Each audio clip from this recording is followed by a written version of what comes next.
लग गए कन्हो जगह पार्वती उतारिस नहीं नौकर से लहू के गोठियाईस नहीं गा पार्वती कथी ये कैसे हुके भूखे दई वहां घरतिया बरतिया रही भले नहीं गोठिए अभी तू एक दुहान तनी गोठियाती हाँ वो जाना थे वह हाँ वो जाना थे तो हाओ कहा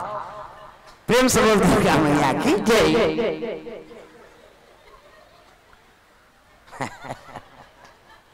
मोर में हूँ कारू देवे तहु फंस जाते हमें बड़ विचित्र आदमी में बता था मौका तलाश में मैं खुदे रह रहा था प्रेम से बोल दुर्गा मैया की जय काका शिव जी बैठा रहे ना गोठियाईस नहीं लहूट के नहीं देखिसगा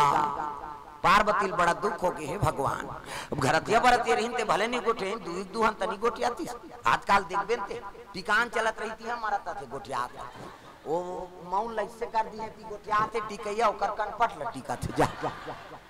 अब कद बेशरम मत बांध वो तो तोर पत्नी चे जीवन भर गोठियाज भरे का शिव जी संदेश बता अरे भाई लक्ष्मी लाना है तोर घर में तो कैसे नाना हो ये सब झंझट है गोठियाज बतरई में सब कुछ है